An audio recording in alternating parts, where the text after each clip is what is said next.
오늘 우리에게 주신 하나님의 말씀은 사도행전 19장 11절에서 22절 말씀입니다.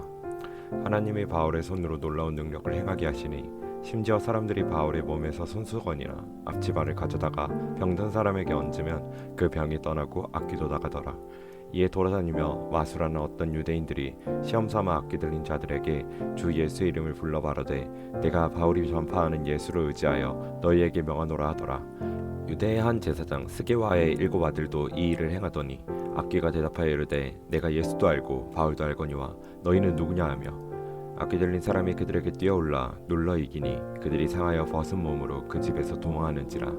에베소에 사는 유대인과 헬라인들이 다 이 일을 알고 두려워하며 주 예수의 이름을 높이고 믿은 사람들이 많이 와서 자복하여 행한 일을 알리며 또 마술을 행하던 많은 사람이 그 책을 모아 가지고 와서 모든 사람 앞에서 불사르니 그 책값을 계산한즉 은 5만이나 되더라. 이와 같이 주의 말씀에 힘이 있어 흥왕하여 세력을 얻으니라. 이 일이 있은 후에 바울이 마게도냐와 아가야를 거쳐 예루살렘에 가기로 작정하여 이르되 내가 거기 갔다가 후에 로마도 보여야 하리라 하고 자기를 돕는 사람 중에서 디모데와 에라스도 2 사람을 마게도냐로 보내고 자기는 아시아에 얼마 동안 더 있으니라. 아멘. 오늘 말씀에서는 하나님께서 바울을 통해 놀라운 능력을 행하시고 심지어 바울의 물건을 통하여서도 역사하십니다. 이 모습을 보는 마술사들이 시험삼아 따라해봤으나 되려 악귀에게 당하게 됩니다. 그런데 이를 통해 예수님의 이름이 얼마나 대단한지를 또한 전파하게 됩니다.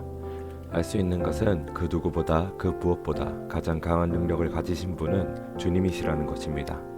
영접하는 자, 곧 그 이름을 믿는 자들에게는 하나님의 자녀가 되는 권세를 주셨으니 아멘. 또한 요한복음 말씀을 통해 우리는 크고 강하신 하나님의 자녀가 됨을 믿음으로 알 수 있습니다. 모든 것을 아시고 모든 것을 행하실 능력이 있으신 주님과 함께 할 때 놀라운 일들을 우리는 볼 수 있습니다. 그런데 제 삶을 돌아볼 때 이러한 주님의 역사를 바라보지 못하는 때가 더 많은 것 같습니다.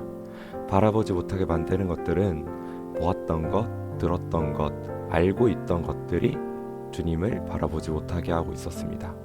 스마트폰과 SNS로 많은 것을 취하게 되는데 오히려 그것들을 통해 아는 자가 되어버리고 삶의 여러 순간들을 거치며 봤던 자, 들었던 자가 돼버려 그 틀 안에서만 생각하는 순간이 너무 많았던 것 같습니다. 근데 또 하나님의 역사를 기대하고 소망하게 되는 것이 있습니다. 무엇이냐면 바로 보았던 것, 들었던 것, 알고 있는 것들입니다.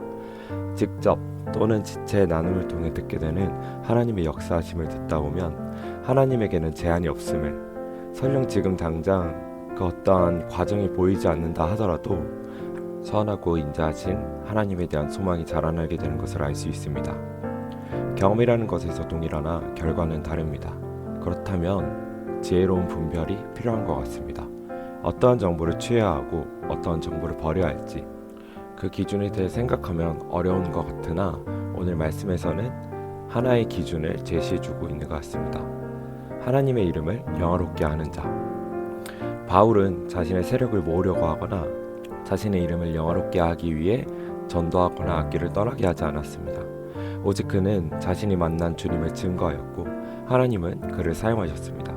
하지만 유대 마술사들은 그것을 모방하려 했고 그 이름을 시험삼아 부르게 되었을 때 악귀에게 당하게 되었습니다.